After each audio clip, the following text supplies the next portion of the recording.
નમસ્કાર, અમારી news channel news for Kathiawad ને લાઈક કરો, શેર કરો અને સબસ્ક્રાઇબ કરો. News for Kathiawad. નમસ્કાર.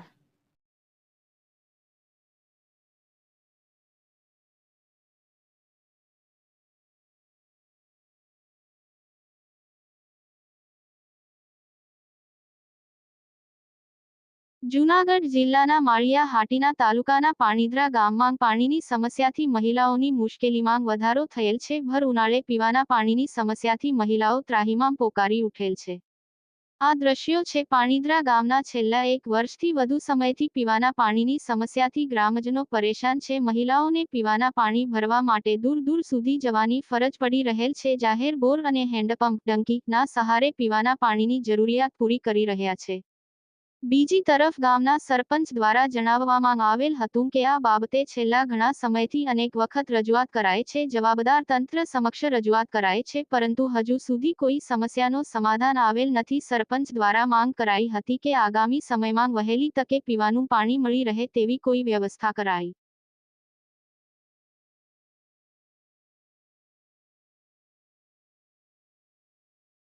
જી, તમારા નામથી?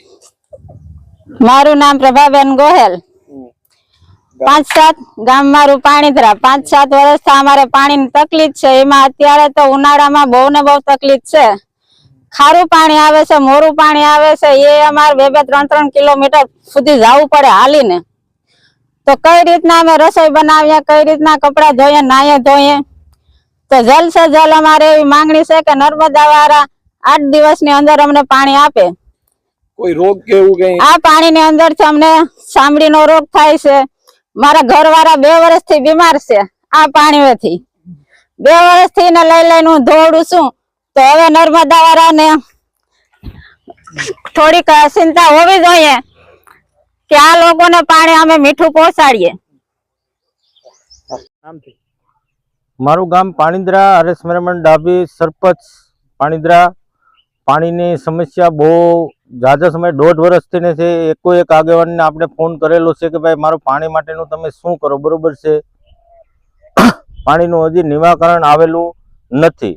હું દર વખતે ગમે ત્યાં જાઉં ત્યાં પાણીનો પ્રશ્ન કરું, બરોબર. ગામના લોકો મને કહે છે, બરોબર છે. તો આગેવાનને તો ડાયરેક્ટ નો જાણ કરે કે જાણ તો હું જ કરતો હોય, બરોબર છે. આપણે એવું નથી કે કોઈ પણ વ્યક્તિને આપણે ફોનથી ને વાત કરેલી છે કે ભાઈ આપણે વાત નથી કરેલી, એવું નથી. દરેક આગેવાનને આપણે ફોન કરેલા.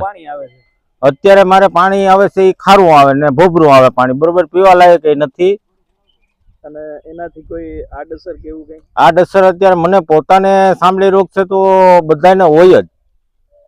અને મહિલાઓ પાણી ભરવા ક્યાં જાય છે ગામમાં? આજુબાજુના દાર છે, પછી વાડી વિસ્તાર છે. પીવા લાયક તો ગમે ત્યાંથી પાણી પીવાનું હોય, પણ ઢોરનું ના અત્યારે મારે શું કરવું? અને આગળનું તમારે કઈ કોઈને રજૂઆત કેવી કરેલી છે? રજૂઆત બધા એક આગેવાન છે, અધિકારીઓ બધાને કરેલી છે પાણી બાબતની.